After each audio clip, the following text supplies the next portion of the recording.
सही कहा है किसी ने, चिंता और चिता में सिर्फ एक बिंदु का फर्क होता है। इस दुनिया में कुछ लोग बेवजह चिंता करते हैं, बिना किसी कारण ही अपने आप को और मन को परेशान करते रहते हैं। चिंता हमें बीमार करती है।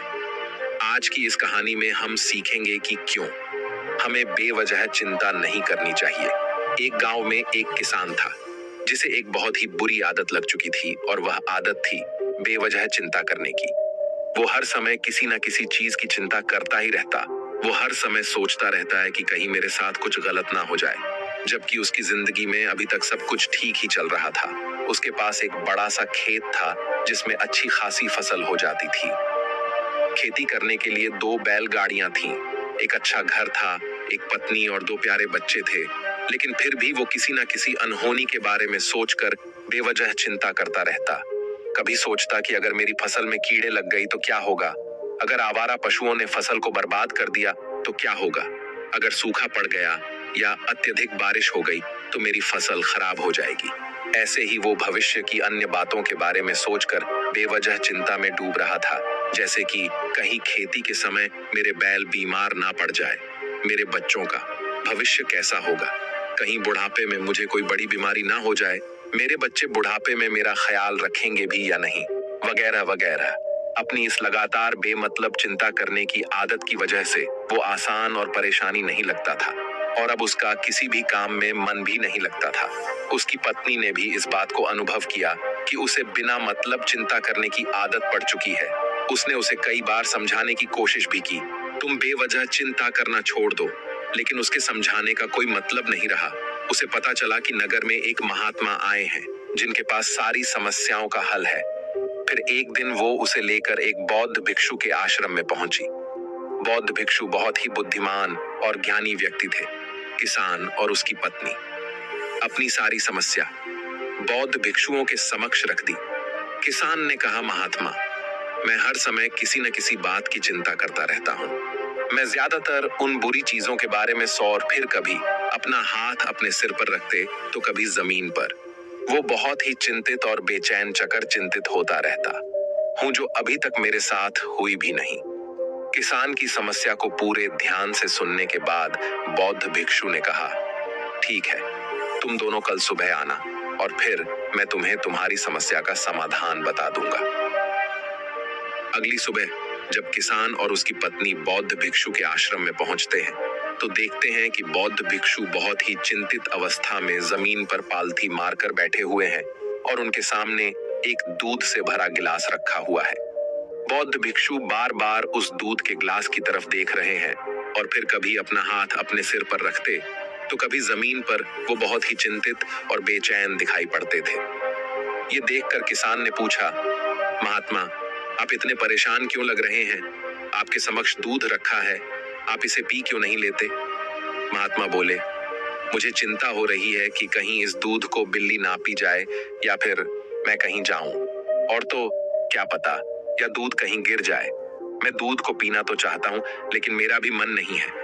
मैं तो यही सोच रहा हूं कि अगर ये दूध खराब हो गया या कोई गंदी चीज इस पे पहुंच गया तो फिर क्या होगा? इतना सुनकर किसान जोर जोर से हंसने लगा। किसान ने हंसते हुए कहा, महात्मा, इसमें इतनी चिंता करने वाली कौन सी बात है? ये दूध ही तो है। अगर इसे बिल्ली ने गिरा दिया, ये खराब हो गया, या फिर किसी ने इसे पी लिया तो क्या हो गया?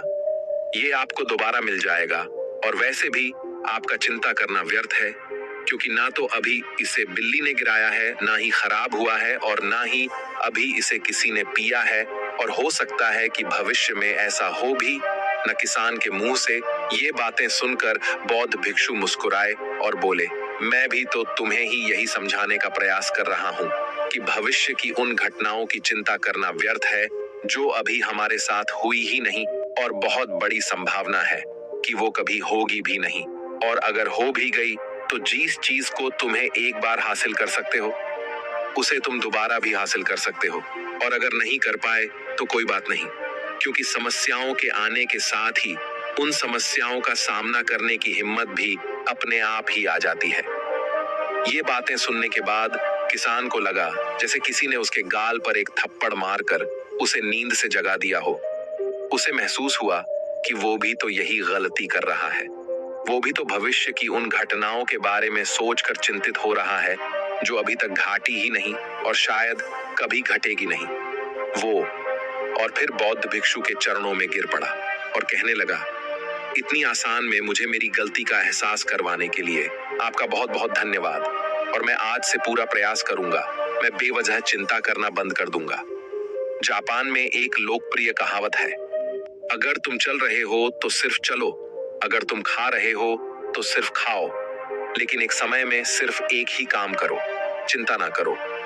इस लोकप्रिय कहावत के अर्थ ने मुझे हैरान कर दिया था, और सच कहूं तो मुझे ऐसा लगता है कि कहावत के अर्थ में ही वो राज छुपा है जिससे अगर किसी ने अच्छे से समझ लिया और अपने जीवन में उतार लिया तो वो चिंता के बंधन से ही हमेशा हमेशा के लिए मुक्त हो जाएगा। इस कहावत के अर्थ के बारे में हम आगे बात करेंगे, लेकिन उससे पहले देखते हैं कि हमारे दिमाग में इस तरह के विचार से ज्यादा चल रहे होते हैं। पहला, क्या मैंने ये काम सही से किया? दूसरा, क्या मैं इसे और बेहतर कर सकता था? तीसरा, इसका परिणाम क्या होगा? और चौथा, लोग मेरे और मेरे काम के बारे में क्या सोच रहे होंगे? ये ऐसे कुछ विचार हैं जो हमारे दिमाग की सिस्टम में ज्यादातर समय चलते रहते हैं, लेकिन हमें पता नहीं चलता क्योंकि हमने इन विचारों के साथ जीना सीख लिया है। और हमारा दिमाग काम भी ऐसे ही करता है कि अगर हमने इसे किसी काम को कई बार करवा लिया तो फिर ये उसे अपनी आदत बना लेता है और फिर हमारे चाहे बिना भी उस काम को करने का प्रयास करता है। शुरुआत में तो हम किसी भी काम को अपनी इच्छा से पूरे होशो हवास में करते हैं, लेकिन बाद में वो हमारी आदत बन जाता है और फिर हम बस बेहोशी की हालत में बिना सोचे समझे उस काम को करते चले जाते हैं। जब एक बच्चा छोटा होता है तब उसे पता नहीं होता कि चिंता क्या है, लेकिन जैसे ही वो बड़ा होता है माँ बाप कहना शुरू कर देते हैं, बेटे आपको होमवर्क करना है, आपको उसकी चिंता नहीं हो रही, आपके एग्जाम आने वाले हैं, आपको उसकी चिंता करनी चाहिए। और ऐसे ही ना जाने कितनी सारी चीजों के लिए बच्चों के आसपास के लोग उसे चिंता करने के लिए कहते हैं और वो छोटा बच्चा इस बात को मान लेता है। ये अच्छा किसी भी काम को करने के लिए हमें उसकी चिंता करनी पड़ती है और फिर वो भी किसी काम की घटना के बारे में बार बार सोचने लगता है। शुरुआत में तो वो ये काम जानबूझकर करता है, लेकिन धीरे धीरे उसका मन इसे अपनी आदत बना लेता है और फिर ना चाहते हुए भी उसका मन एक ही विचार के बारे में बार बार सोचता रहता है और फिर वो अपनी पूरी जिंदगी चिंता के इस जाल में फंस कर रह जाता है।